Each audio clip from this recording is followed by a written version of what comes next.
Kulamavu brethren സഭയുടെ ചേർന്ന്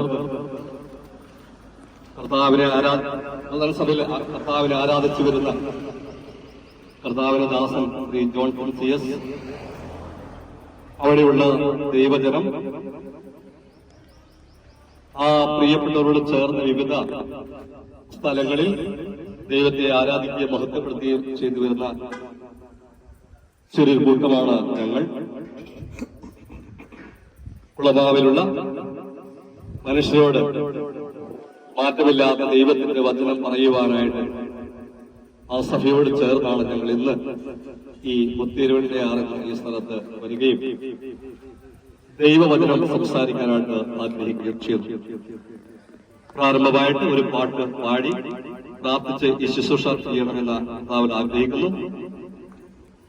ഈ ശബ്ദത്തിന്റെ പരിധിയിൽ വരുന്ന ഞങ്ങളെ ശ്രദ്ധിക്കുന്ന പ്രിയ സഹോദരന്മാർക്കും സഹോദരിമാർക്കും വീണ്ടും വരുന്നവരായ യേശുക്രിസ്തുവിന്റെ നാമത്തിലുള്ള സ്നേഹവന്ദനം അറിയിക്കുകയും ഒപ്പം ഞങ്ങളുടെ വിലയേറിയ ശ്രദ്ധയെ ദൈവവചന പ്രഭാഷണത്തിലേക്ക് ഹാർദവമായി സ്വാഗതം ചെയ്യുന്നു, ക്ഷണിക്കുന്നു.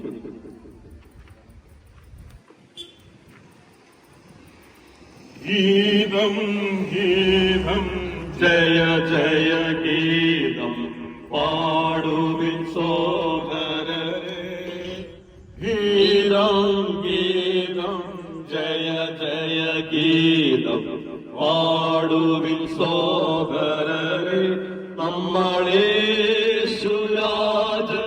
ജീവിക്കുന്നതിനാൽ ജയഗീതം പാടിടുവിൻ. നമ്മളേശുരാജൻ ജീവിക്കുന്നതിനാൽ ജയഗീതം പാടിടുവിൻ. പാപം ശാപം സകലവും തീർപ്പാൻ അവതരിച്ചിഹ നമുക്കായി. പാപം ശാപം സകലവും തീർപ്പാൻ അവതരിച്ചിഹ നമുക്കായി. ദൈവകോപത്തിൽ വെന്തെരിഞ്ഞവനാം രക്ഷകൻ ജീവിക്കുന്നു. ദൈവകോപത്തിൽ വെന്തെരിഞ്ഞവനാം രക്ഷകൻ ജീവിക്കുന്നു. ഉലകമഹാനാഖിലരും ഒരു ഉറങ്ങുന്ന കല്ലറയിൽ അഖിലരും ഒരു ഉറങ്ങുന്ന കല്ലറയിൽ നമ്മളുന്നതേശു മഹേശ്വരൻ മാത്രം ഉയരത്തിൽ വാണിടുന്നു. നമ്മളുന്നതേശു മഹേശ്വരൻ മാത്രം ഉയരത്തിൽ വാണിടുന്നു. വാതുകളെ നിങ്ങൾ തലകളെ ഉയർത്തി വരുന്നിത ജയരാജൻ. പാപികളെ നിങ്ങൾ തലകളെ ഉയർത്തി വരുന്നിത ജയരാജൻ. നിങ്ങൾ ഉയർന്നിരിപ്പിൽ കതകുകളെ ശ്രീ യേശുവെ സ്വീകരിപ്പാൻ. നിങ്ങൾ ഉയർന്നിരിപ്പിൽ കതകുകളെ ശ്രീ യേശുവെ സ്വീകരിപ്പാൻ. ഗീതം ഗീതം ജയ ജയ ഗീതം പാടുവിൻ സോദരരേ, ഗീതം ഗീതം ജയ ജയ ഗീതം പാടുവിൻ സോദരരേ. നമ്മളേശുരാജൻ ജീവിക്കുന്നതിനാൽ ജയഗീതം പാടിടുവിൻ. നമ്മളേശുരാജൻ ജീവിക്കുന്നതിനാൽ ജയഗീതം പാടിടുവിൻ.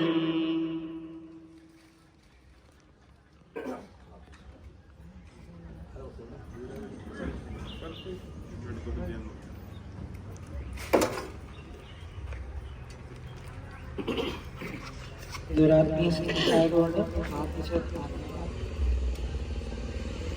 ഞങ്ങൾ അതിപരിശുദ്ധമായ നിത്യമായ സുഖീരാമെന്ന ദൈവമേ, ഈ ഉച്ച കഴിഞ്ഞ സമയത്തിനായി നന്ദിയോട് ചെയ്യുന്ന ശ്രദ്ധിക്കുന്നു.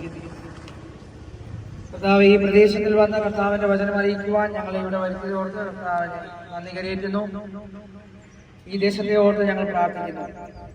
ഞങ്ങളുടെ ഈ ശബ്ദപരിധിയിൽ ഞങ്ങളെ കേട്ടുകൊണ്ടിരിക്കുന്ന എല്ലാ ജനത്തെയും കർത്താവിന്റെ കരങ്ങളിൽ ഏൽപ്പിക്കുന്നു. അവരുടെ ഹൃദയത്തിൽ ദൈവത്തിന്റെ പരിവർത്തനം നടക്കുവാനും യഥാർത്ഥ ദൈവസ്നേഹം അറിയുവാനും ചില നിമിഷങ്ങൾ അത് കേൾക്കുവാനും ഇടയാകണമെന്ന് അപേക്ഷിക്കുന്നു. കർത്താവ് വചനം പറയുന്ന ദാസനെ കർത്താവിന്റെ കരങ്ങളിൽ ഏൽപ്പിക്കുന്നു. പറയാനുള്ള എല്ലാവിധ കൃപയും കർത്താവ് സ്വർഗത്തിൽ നിന്ന് ഇറക്കി കൊടുക്കണമേ എന്ന് ഞങ്ങൾ അപേക്ഷിക്കുന്നു. അത് കേൾക്കുന്ന എല്ലാ ദൈവജനത്തെയും ഒരിക്കൽ കൂടി കർത്താവിന്റെ കരങ്ങളിൽ ഏൽപ്പിക്കുന്നു. ഇന്ന് ഈ ദേശത്തൊരു അനുഗ്രഹം വരുവാൻ കർത്താവ് കൃപ ചെയ്യണമേ എന്ന് ഞങ്ങൾ താഴ്മയായിട്ട് അപേക്ഷിക്കുന്നു. സകലവും കൃപാദന ഏൽപ്പിക്കുന്നു. സകലവും യേശു കർത്താവിന്റെ അതിപരിശുദ്ധമായ നാമത്തിൽ. ദൈവനാമത്തിന് മഹത്വമുണ്ടാകട്ടെ.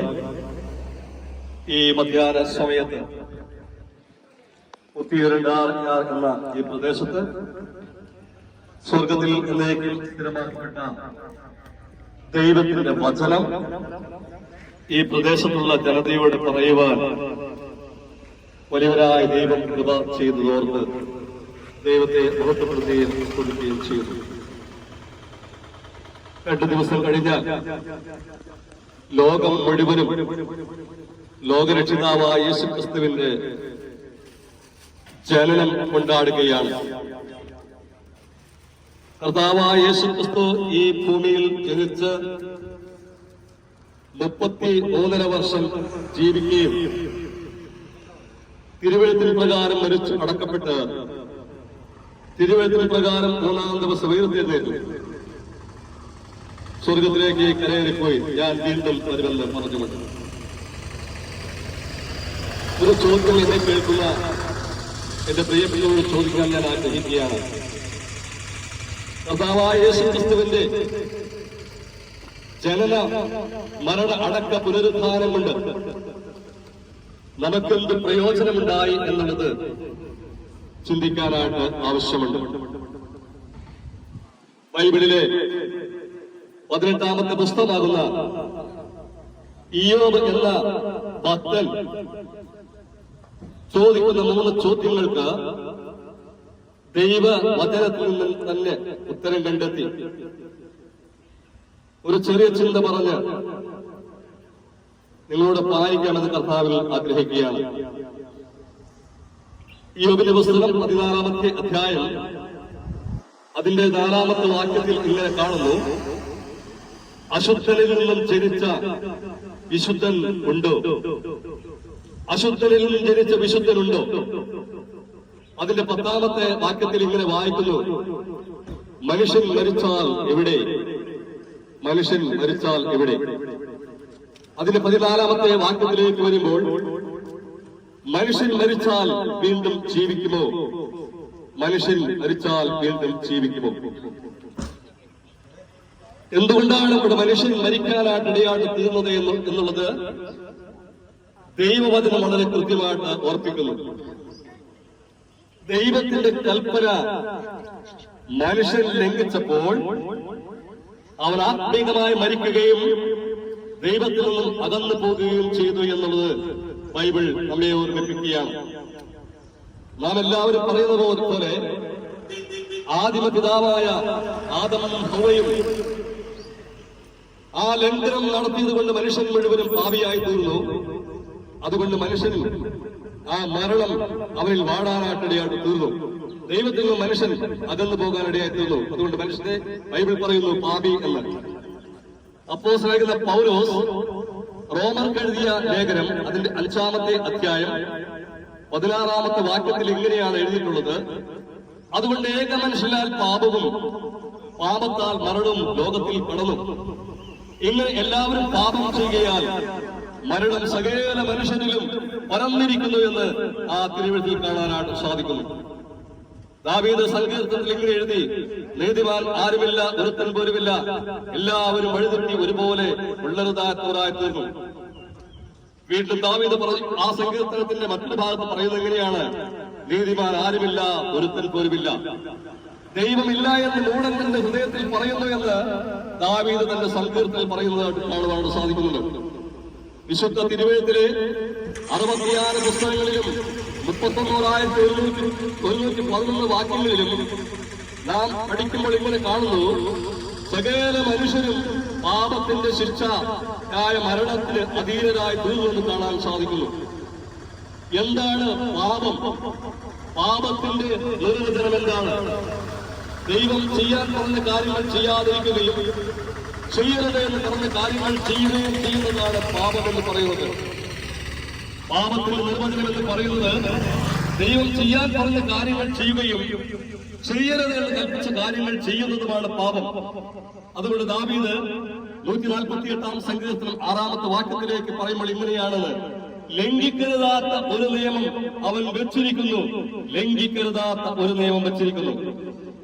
അപ്പോ ലംഘിക്കരുതാത്ത നിയമം മനുഷ്യൻ ലംഘിക്കാൻ ഇടയായിട്ട് തീർന്നപ്പോൾ ദൈവമായിട്ടുള്ള ആ സമ്പർക്കം, ആ സഹകരണം, ദൈവമായിട്ടുള്ള ബന്ധം മനുഷ്യന് നഷ്ടമായി എന്നുള്ളത് ദൈവത്തിൽ കാണാൻ സാധിക്കുന്നു.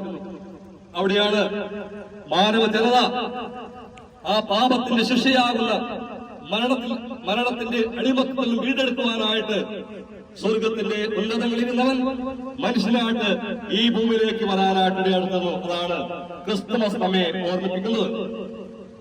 എന്നാൽ യേശുക്രിസ്തു ഈ ഭൂമിയിൽ വന്ന് മനുഷ്യവർഗത്തിന്റെ പാപപരിഹാരം ബലിയായി തീരാനായിട്ടാണ് യേശുക്രിസ്തു വന്നത്. നാം വായിച്ച കേട്ട 14-ാം വാക്യത്തിൽ ഇങ്ങനെയാണ്: മനുഷ്യൻ മരിച്ചാൽ എവിടെ? ഈ ലോകത്തിൽ ജനിക്കുന്ന മാനവജാതി മുഴുവനും മരിക്കുമെന്നുള്ളത് ഉറപ്പുള്ള കാര്യമാണ്. മാനവജാതി മുഴുവനും മരിക്കും. അവന്റെ മരണാനന്തരം എവിടെയാണ് എന്നുള്ളതിനെ കുറിച്ച് ഒരു ഉറപ്പുമില്ല. എന്നാൽ ബൈബിൾ പറയുന്നു, യേശു ക്രിസ്തുവിൽ വിശ്വസിക്കുന്ന ഒരു വ്യക്തി നിത്യജീവനുള്ളവനാണ്. മാത്രമല്ല, അവൻ സ്വർഗത്തിലായിരിക്കുമെന്നുള്ള കാര്യം ബൈബിൾ നമ്മെ ഓർമ്മിപ്പിക്കുകയാണ്.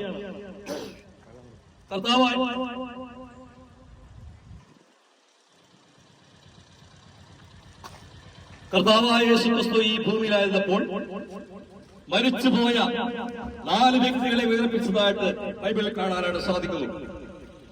അതിലൊരു പ്രധാനപ്പെട്ട വ്യക്തിയെ ചൂണ്ടിക്കാണിച്ചുകൊണ്ട് ഈ കാര്യം പറയാമെന്നാണ് കർത്താവിൽ ആഗ്രഹിക്കുന്നത്. യോഹന്നാന്റെ സുവിശേഷം 11-ാമത്തെ അധ്യായം അതിന്റെ 1 മുതൽ വായിക്കുമ്പോൾ അവിടെ മാർത്തയും മറിയയും എന്ന് പറയുന്ന 2 സഹോദരിമാർക്ക് ലാസർ എന്ന് പറയുന്ന ഒരു സഹോദരൻ ഉണ്ടായിരുന്നു. ഈ സഹോദരൻ മരിച്ചു. തന്നെ അടക്കുവാനായിട്ടിടയായിട്ട് തീർന്നു. ഈ 2 സഹോദരിമാർക്കും വളരെ നിരാശയായി. അവരെ യേശുക്രിസ്തുവിനോട് സ്നേഹിച്ചിരുന്ന വ്യക്തിയായിരുന്നു. എന്നാൽ ഈ വിവരം പറഞ്ഞ് കർത്താവായ യേശുക്രിസ്തു ആ ഭവനത്തിൽ കടന്നു വരികയും മരിച്ചവനെ എവിടെ വെച്ചു എന്ന് ചോദിക്കാനായിട്ടിടയായിട്ട് തീർന്നു. അതിൽ തന്റെ ഒരു സഹോദരികളെ പറഞ്ഞു, കർത്താവേ, അവനെ കല്ലറയിൽ വെച്ചിട്ട് 4 ദിവസമായി. കർത്താവ് ആ കല്ലറകൾ ചെന്നിട്ട് പറഞ്ഞു, വിശ്വസിച്ചാൽ നീ ദൈവത്തിന്റെ മഹത്വം കാണും. ഞാൻ ജീവനും പുനരുദ്ധാനമാകുന്നു. എന്നിൽ വസിക്കുന്നവൻ മരിച്ചാലും ജീവിക്കുമെന്ന് ആ കല്ലറയുടെ മുമ്പിൽ നിന്നത് പറയാനായിട്ടിടയാടുത്തത്. ആ സഹോദരന്മാരോട് പറഞ്ഞു, ഈ കല്ലറയുടെ മുഖത്തുനിന്ന് കല്ല് മാറ്റാനാണ് ആവശ്യപ്പെട്ടത്. അപ്പോൾ വാർത്ത പറഞ്ഞു, കർത്താവേ, മരിച്ചിട്ട് 4 ദിവസമായി നാറ്റം വെച്ചു തുടങ്ങി എന്ന് പറഞ്ഞു. എന്നാൽ യേശു പറഞ്ഞു, നിങ്ങൾ കല്ലറയുടെ ആ വാതിലിന്റെ കല്ല് മാറ്റുവിൻ. യേശു അവിടെ നിന്ന് വിളിച്ചു, ലാസറേ, പുറത്തു വരിക എന്ന് പറയാനിടയായിട്ട് മരിച്ച് നാറ്റം വെച്ച ലാസർ ജീവനുള്ളവരായി പുറത്തു വരുവാനായിട്ടിടയാടുത്തത്. ഞാനിങ്ങനെ ചിന്തിക്കുകയായിരുന്നു, ലാസറെ എന്നല്ല എന്ന് വിളിച്ചതെങ്കിൽ ആദം മുതൽ മരിച്ച സകല മനുഷ്യരും അന്ന് ഉയർത്തെഴുന്നേറ്റേനെ. എന്നാൽ ലാസറെ എന്ന് തന്റെ പേർ ചൊല്ലി വിളിച്ച് തന്നെ ജീവനുള്ളവരായി പുറത്തു കൊണ്ടുവരാനിടയായിരുന്നു. അവിടെയാണ് യേശു തൊട്ടടുത്ത വാക്യത്തിൽ പറയാണ്, ജീവിച്ചിരുന്ന് എന്നിൽ വിശ്വസിക്കുന്നവൻ മരിച്ചാലും ജീവിക്കും. ജീവിച്ചിരുന്ന് എന്നിൽ വിശ്വസിക്കുന്നവൻ മരിച്ചാലും ജീവിക്കും.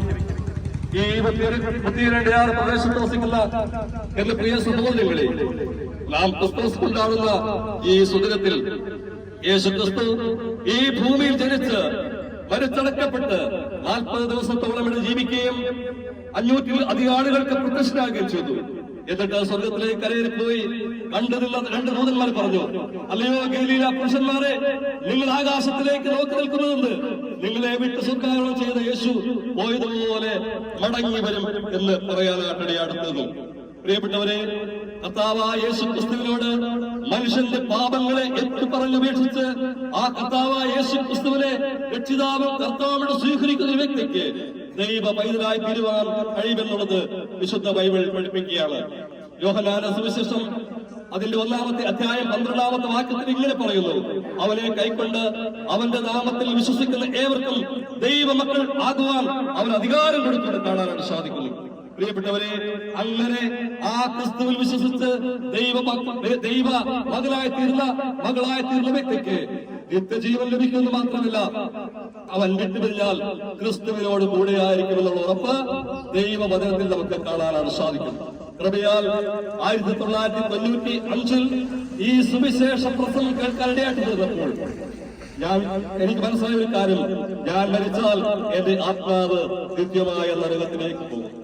അതുകൊണ്ട് യേശു ക്രിസ്തു വിശ്വസിക്കുന്ന വ്യക്തിക്ക് നിത്യജീവനുണ്ട് എന്ന് അത് മനസ്സിലായപ്പോൾ ആ യേശു ക്രിസ്തുവിനെ ഞാൻ എന്റെ സ്വന്തം രക്ഷിതാവും കർത്താവായിട്ട് ഹൃദയത്തിൽ സ്വീകരിച്ച് ആ പ്രത്യാശ ഉറപ്പും എനിക്ക് ലഭിക്കാനായിട്ടടിയാടുന്നു.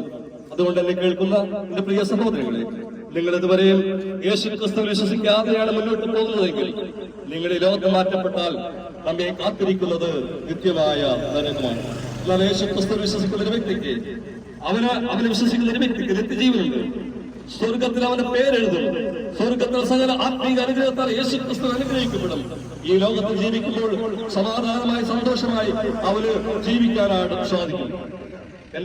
ഞങ്ങളെ കേൾക്കുന്ന എന്റെ പ്രിയ സഹോദരങ്ങളെ, നിങ്ങൾ ഇതുവരെയും യേശു ക്രിസ്തുവിൽ വിശ്വസിച്ചിട്ടില്ല എങ്കിൽ യേശുക്രിസ്തുവിനെ രക്ഷിതാവും കർത്താവുമായിട്ട് സ്വീകരിച്ച് ദൈവ പൈതലായി സമാധാനമുള്ള ജീവിതത്തിന്റെ ഉടമസ്ഥരും മാത്രമല്ല ആ പ്രത്യാശയുള്ള കർത്താവായ യേശുക്രിസ്തു പ്രത്യാശത്തിൽ വരികയോ അല്ല ഈ ഭൂമിയിൽ നിന്ന് മാറ്റപ്പെട്ടാൽ അവനോട് കൂടിയായിരിക്കുന്ന ഉറപ്പ് നിങ്ങൾക്ക് അത് ആ ഉറപ്പ് പ്രാപിക്കണമെങ്കിൽ യേശുക്രിസ്തു നിങ്ങൾ വിശ്വസിക്കണം. ആ യേശുക്രിസ്തു വിശ്വസിച്ച് ദൈവ പൈതലായി തീരണമെന്ന് ആ ഒരൊറ്റ വാക്ക് പറഞ്ഞുകൊണ്ട് ഈ ചെറിയ സന്ദേശം അവസാനിപ്പിക്കുന്നു. ദൈവനാമം ഏറ്റവും മഹത്വപ്പെടുമാറാകട്ടെ.